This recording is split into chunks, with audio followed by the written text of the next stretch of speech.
All right, let's do a little rundown of how you're going to put on your Witcher armor. Let's go over the parts first. You've got your main section, which is your vest.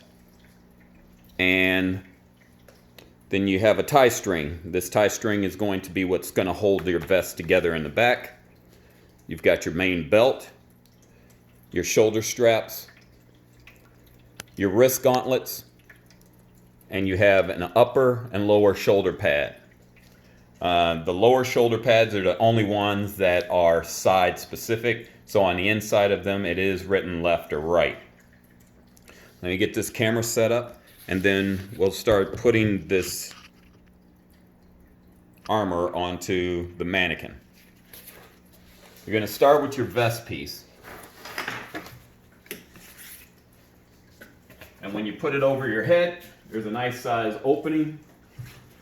But when it sits on your back area, at least initially, you want to make sure that the opening of it comes as far up on your neck as possible. That's just until we figure out how we're going to have it fit around the chest area. Now on the lower side of this back, you see that there are some straps here.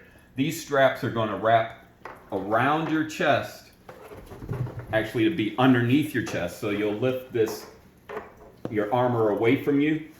You'll pull these straps around your center line, directly below your chest or your breastplate area, and you'll snap in the straps and pull them as tight as possible, what is comfortable. Because remember, you're going to be doing some movement in this, whether you're going to be doing any kind of bending or whatever, it's got to be comfortable to you. But you're going to pull it as tight as comfortable, but at the same time, when you pull that in, it's going to allow these to pull in to give you more of a V shape when you're wearing it.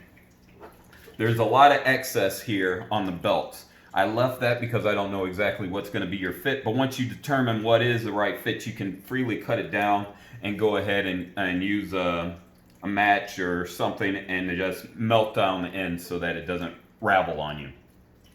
So once you have it here, then we're going to go ahead and pull these across. And once again, because I don't know exactly how it's going to fit with you, I've put strips of Velcro. There's a lot of Velcro on this, so that we can find a good point that's going to look right and feel comfortable, and just put a little Velcro there and get these right kind of where we're going to want them. And so you can just push that on there. The Velcro should grab. It's not supposed to be there to secure it. It's just to get a good placement of everything else. And then you'll sit here, and this is the most time consuming part, is to string up this entire back because it is pretty long. For this, I'm only going to use a couple of the rings, and it might turn into a situation where that's all you want to do as well. I noticed that in the pictures that Geralt doesn't actually have all of the eyelets used when he ties up his gauntlets, but on the back it looks like he actually did use all of them. So it's going to be more of a comfort thing and a time thing. This is actually cut long enough to go through every single one of these holes. And that's actually 8 feet of cord here. I cut it too short the first time, had to go get more cord. But yeah, this is the most time consuming part. And then the next part is also going to be a little bit of a pain. I had to modify some things to try to make it a little bit easier for you. Just like adding the Velcro to hold this up so that it wasn't fighting you every time you strung something through. So that's all tied up. You can put in a knot. If you want, you can go ahead and get some ends or whatever to have like a quick cinch. But the problem is you have to pull this loose every single time, so that's the only reason I didn't add some sort of quick cinching thing on here, kind of like I did on the wrist. So once you have it here, we'll spin this around. Let's make sure we can see this. We've got this bib thing here. It's got Velcro here. If you look at the pictures, it almost looks like it's another piece of leather that goes up on it, but it almost gives you a little bit of a turtleneck thing around the neck area, because he's got some sort of dress shirt wearing, but you don't see that through this. So we've got Velcro here, we've got some Velcro up here. I pull this as tight as possible, and at first where the top portion or the bottom portion of the Velcro grabs on both sides. And then I put this top one just at the very top of the Velcro. So it kind of bunches up around the neck on purpose. And so it just kind of gives you a little wrinkled look. And you don't need to worry too much about that because it gets a little bit covered up. It's just more for a look. So now we're going to go ahead and add the belt. This becomes a little bit of a pain. You'll have to keep your hands on the belt to hold it in place because otherwise it just kind of slides down because we don't have actual eyelets to feed the belt through. It wasn't really designed for that. So the belt is going to wrap around the wrong way. Make sure to buckle the center of the chest area. Military gig line, I guess.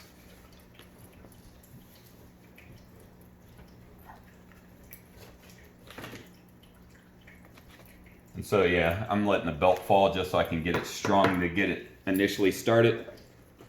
Then I'll cinch it up once I know it's going pretty good.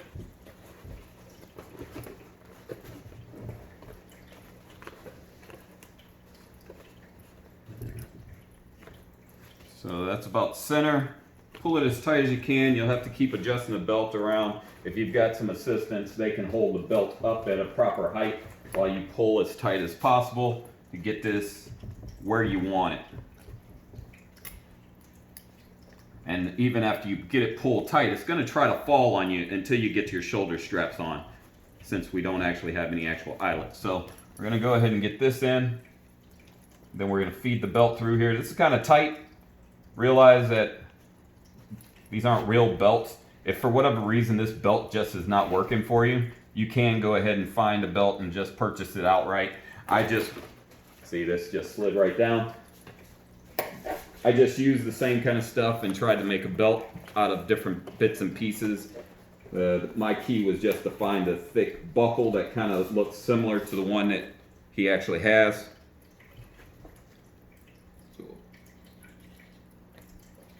So now that we have the belt around the waist, we're going to go ahead and toss the straps over. These crisscross, but in the front, you actually have them strapped together. So I'll take them behind. I'll bring this down so it's crisscrossing in the front. One of the things that I did to modify this,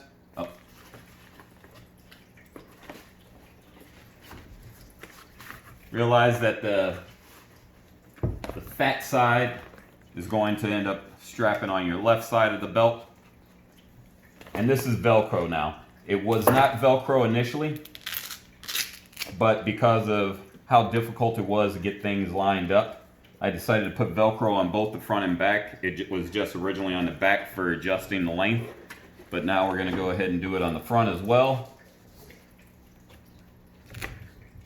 So once it's Velcroed there, now we've got a little bit more support.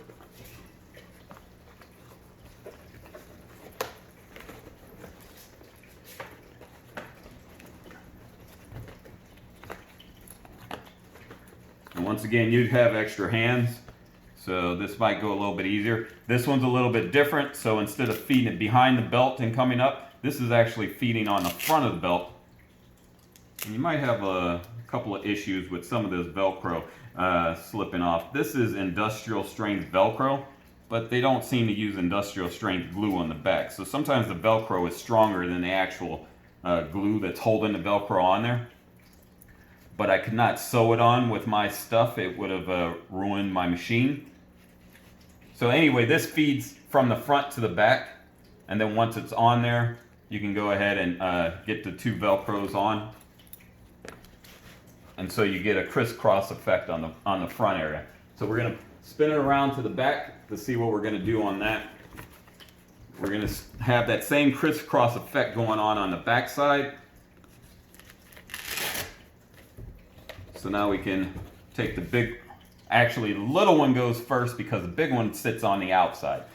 The reason you have that big one is in the event that you actually decide to use a sword, this should be sturdy enough to hold the sword if it straps on properly, once the belts are on. So we'll do the thinner belt, which comes across to the right side, feed it behind, make sure it's nice and flat across, and then just find the height that suits your purpose. That's why I left so much Velcro, is because depending on your height, depending on how that belt is fitting on you, then you can adjust it. Do most of your adjusting on the back. Once you get the stuff on the front, I would do your adjusting on the back. But once you have it adjusted on the back, it might be easier to release on the front and just never take the back ones off.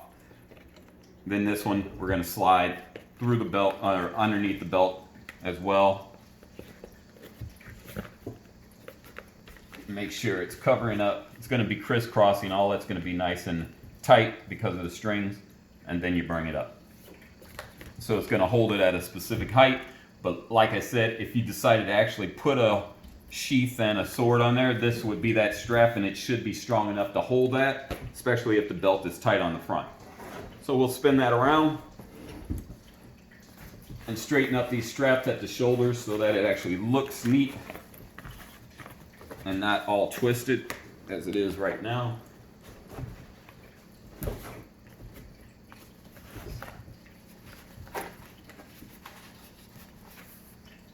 And actually at this point, a lot of stuff in the series, this is all he has, other than his shirt, his standard shirt with the sleeves and everything coming out. So in the event that you're doing a workout, you might want to stop at this point. You might not want to go ahead and put on the shoulder pads or anything, but as far as the look and stuff, we'll continue on. So at this point, we'll go with the short, or the lower shoulder pads. Make sure we have the right one, the proper one. So we're on the right hand side here. I've got right written inside here. You want to slide it on your arm first. Once you have it comfortably on your arm, just up to your armpit where you know that it's going to fit comfortably, then you're going to take these two straps. Let's see if I can move the camera around so that you can see how I'm doing this. So you're going to take your right hand side one. You've got two straps here as you look at how they're hanging here. But we have this long strip of Velcro on the shoulder. We're going to put one of these pieces at that height that makes it most comfortable to your shoulder, whether it's on the end or whether it's in deeper, but it's going to go on the very edge of this. And then we're going to go to the front side of it with the other piece, and once again we're going to go to the very front edge of this. That leaves a little bit of Velcro sitting in the center. That Velcro is for the upper shoulder pad. So we're going to grab an upper shoulder pad, and we have a longer piece of Velcro here, or two pieces of Velcro. Once again, this is industrial strength, so it might start to peel off. You might end up having to put a little bit of super glue behind pieces of Velcro if they constantly continue to pull off. But because of the adhesive and stuff, I could not sew it in. It would ruin my needles and my machine. But on this one, you choose where you want it. Number one, the tapered edge of this goes in towards your neck. And number two, if you put it on some ways, it sticks straight out. But it usually is hanging like this. So I usually end up putting it right on the edge underneath here. As it comes down, just make sure that it's touching it, but a lot of the weight of it will pull it down like that.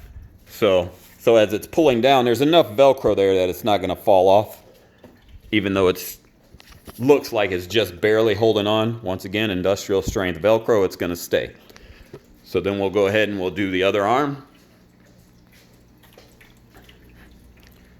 Slide it up to your armpit, find out that comfort spot, hold it there, and then take the front and back pieces of the Velcro, and take it right to the edge of that, where you find it most comfortable, leaving a gap in the middle.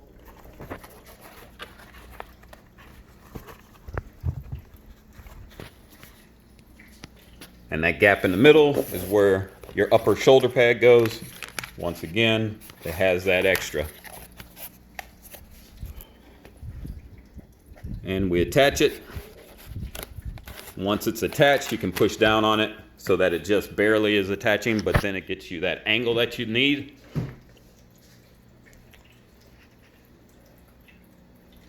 And the armor is on. The last thing are your gauntlets. Once you have your shirt on, and probably even have your gloves on, but you don't necessarily need to put the gloves on. You can put the gloves on after and try to tuck it in. But let me see if I can set this camera up and show how this works. It's kind of self-explanatory, but I did not release any of the strings because I knew that'd be a pain to string up. So it's loose enough that you should be able to slide your hand and your sleeve in there, get it pulled up nice and neat, and then pull the little cinch strings on either side and then make it tight. Or if these start to slip loose or what have you, then you can at least tie them together. There should be enough, once this is pulled tight, to just tie them together or just use them and cinch them up. And that is everything. This video is a little bit longer than I expected, but hopefully you won't have any questions based on it. Thanks a lot, and have a good day.